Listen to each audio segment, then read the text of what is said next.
that all you can hear in the background will be music playing outside, the dogs barking, and the kids yelling across the street. A lot of people have been asking me how I do my makeup. Every single day that we have been stuck at home, my friend and I have been doing these makeup challenges. Every day is a new challenge, a different style, different technique, different like color palette or something. And I've been posting them on my Instagram. If people have been asking me, how do you do your makeup? Teach me your ways. Well, I'm happy to share it with you, but I will be 100% honest. I am not a beauty guru, okay? I am not a professional. Some of the things that I do could absolutely be done in better ways, but I either do not have the time, money, or the mental willpower to do them in a different way. I'm just gonna show you what I do. Oh, you're all dressed up for staying at home. Why? Because it makes me happy. Oh, who are you all dressed up for? Me? My face is a canvas, and I will put on it whatever I want, and I find doing makeup to be very relaxing. So I always start with a primer. I just use e.l.f. Honestly, the way that I see it is e.l.f. is really great. You don't need to spend a lot of money on things because I swear to God, you go to some places for makeup and it is like insanely expensive. I was a theater major. I don't have money. I don't know where people think I'm getting all this money from. Primer is really good to create like a slightly almost like sticky base on your face. It's a good thing to put on before foundation. It makes your makeup last longer. It just adheres. It looks nicer on your face. Mine is like a poreless, poreless face primer because your girl here got big pores, okay? She picked at her face a lot in middle school and now she's suffering the consequences for it. If you say you don't pick at your face, you're a freaking liar. Ooh, your girl here can't match her foundation to save her life, I swear to God. So I often end up mixing two different shades to get one that looks kind of nice. And then, of course, it also changes depending on whether or not I go out in the sun. You know what, though? Here's the deal. If you use your fingers, I'm not gonna alert the authorities or tell anybody, okay? I use my hands all the time because while beauty blenders are great, I don't want to clean them. They're a pain to clean, but it does make your face look a little bit nicer because sometimes when you use your fingers, you end up getting a streaky look. This gives it more of a natural, like, buffed into the skin look that I'm going for. Also, I straight up took a little chunk of skin out of my chin the other day. Don't ask how. It was really embarrassing and involved a colored pencil. You don't have to have perfect skin to be able to look pretty. I guess I should actually tell you guys what I'm doing today. So anyway, the look for today is fairy. I'm not the biggest fan of doing crazy concealer. Other people will paint like their entire freaking faces, but I do like a little bit. Just because your girl here is always tired. She doesn't know how to sleep. Okay.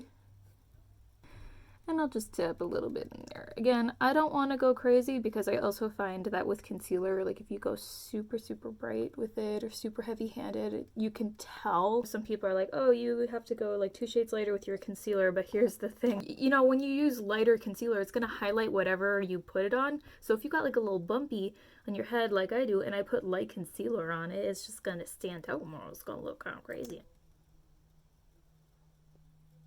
I think I did an alright job. That looks like a human face, doesn't it?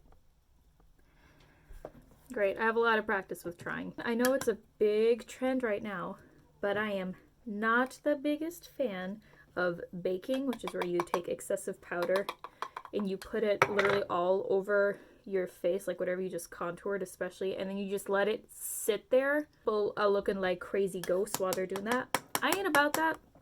I just do like a little bit of powder, maybe to set any of the concealer I set there. It just ends up looking like kind of cakey. Because your girl here went too long without getting actual glasses, so I just like squinted at everything trying to read the board from across the room, and because of that I got like little lines around my eyes now, but you know what? Just call those little experience points. That's what they are. That's all any wrinkles are. They are experience points and you earned them, bitch. Show them off. I got a lot of colors here, but I don't really know what I'm gonna do. Here's where my experimental side comes in. I just kind of throw stuff. I throw spaghetti at the wall and see what sticks. So now, gotta get that extra powder off. So I'm going in with this like bluish green color, a blending brush as well. It's like a little rounded brush. And I'm just gently, this is a color I have to build up quite a bit. If you get the chance, you really should put on an eyeshadow primer. The girl here is out of eyeshadow primer, and it's also kind of the apocalypse right now, so there's no really just casually going out and getting like a new MAC Painterly paint pot. An eyeshadow primer will be a good base for your eyeshadow, especially if you use like cheaper, less expensive eyeshadows, which honestly you should, because who's got money for that?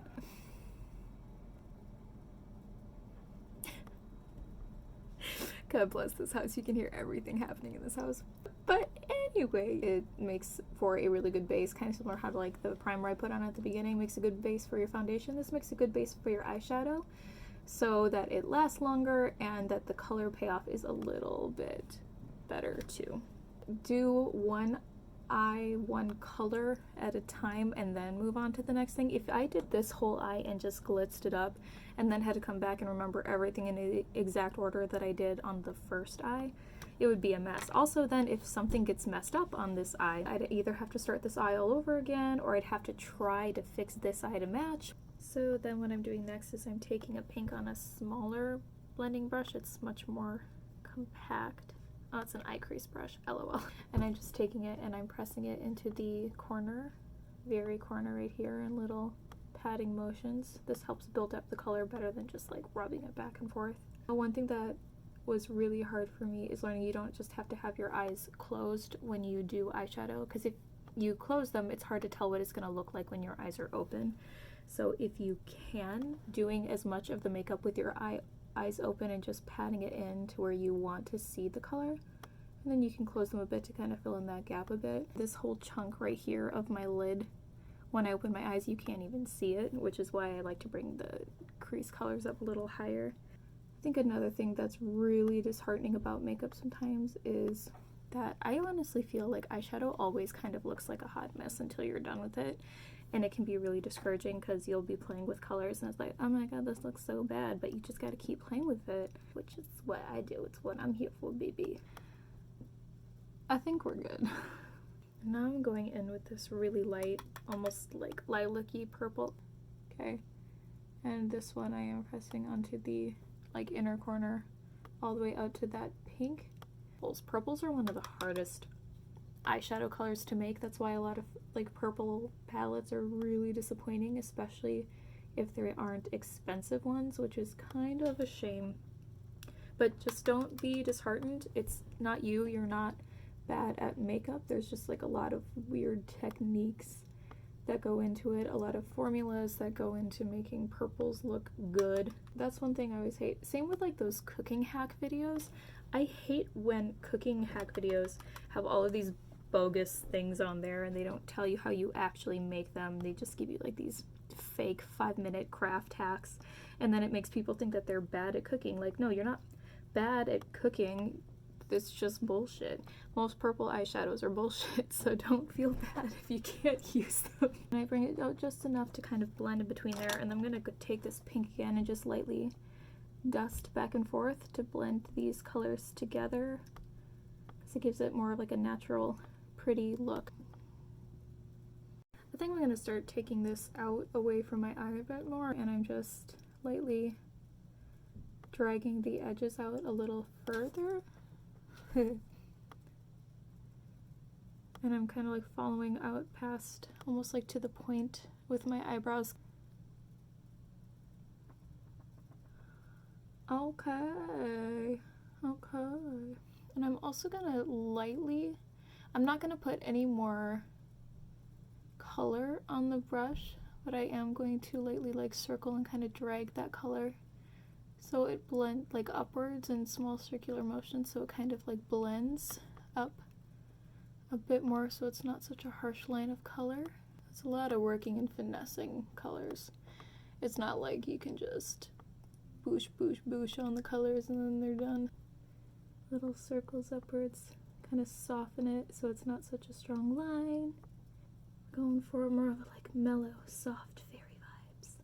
Soft fairy Then I think I might take that pink and kind of bring it up towards my corner as well to give kind of like a lifted look and vibe and feel.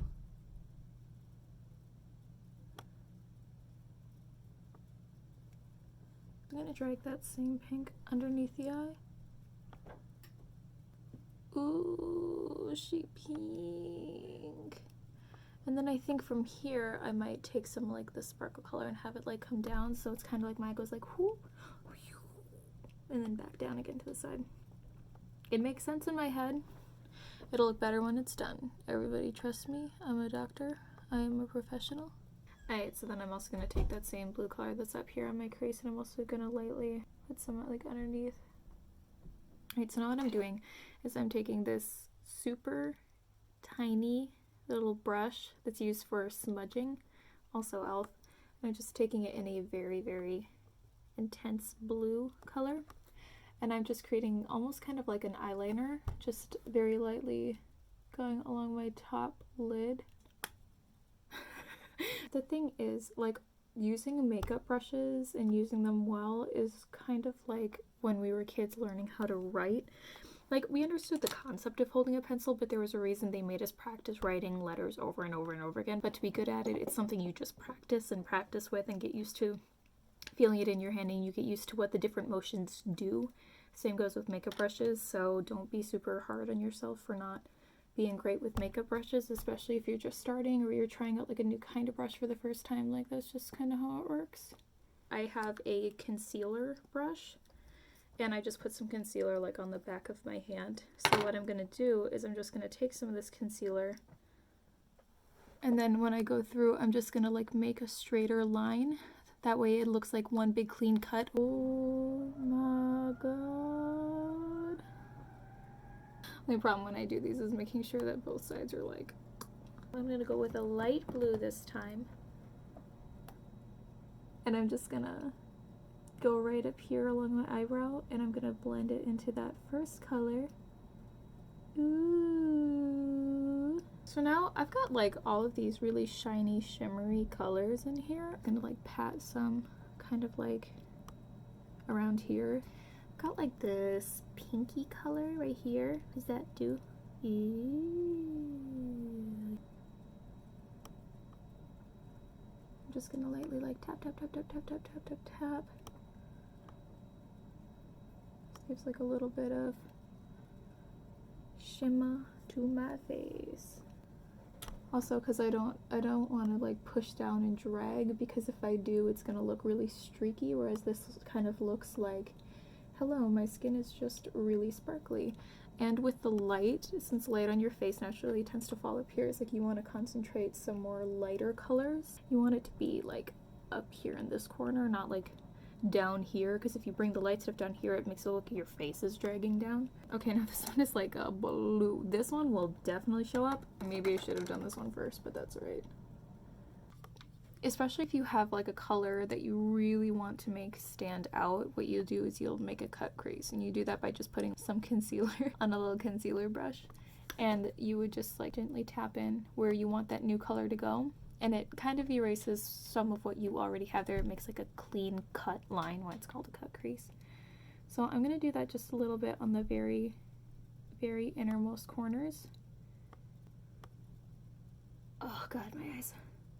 It's a good way to make those colors pop out a bit more. I have like a silver color, and I'm gonna put this over the top of that so it stands out more. It'll be like super icy bright.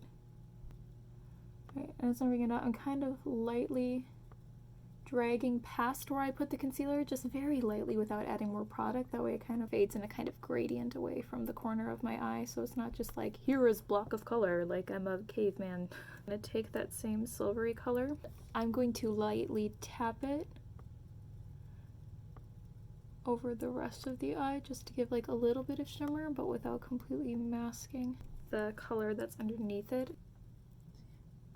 Oh my gosh. Can like see that from space. So I just use like a little brushy and just gently in the same direction my eyebrows grow, just pop some eyebrows on my face. Look, my eyebrows are the best part of my face. Let's be entirely honest here. Now that I've done my eyebrows, I'm gonna do a little bit of eyeliner. I like the felt tip pens because they're kind of idiot proof, which I say, and now I'm gonna be a total absolute idiot. Ooh. All right, we're getting there. You know what? We're just gonna say it's good enough because I don't really care. All right, everybody, make sure you got your waterproof mascara, especially if you're a Cancer like me and you cry a lot. So if you ever get mascara on your eye like I just did, good news, there is a way to fix it without destroying your face. All you have to do is resist the urge to touch it right away because it's still wet and all it's going to do is smudge if you try to take it off. So I'm just going to let that dry on my face. And then I'm going to get a Q-tip and just kind of like poke at it until it goes away. Okay, I finished getting my mascara on. I also put some eyeliner on my lower water lid and took a bit of the silver and like brought it out here as well. So this is the eye look. Woo! Then I just put on a very chill color. So I'm just gonna do very chill contouring. I'm not gonna go super crazy. They say as I just went super crazy. The ends of my nose because I got a wide nose. But I love my wide nose. And if you have a wide nose, you should love your wide nose too. We all got something. So if you love your dimple chin with a little scar on it, you should love your dimple chin with a little scar on it. Very chill but colorful. Not too crazy.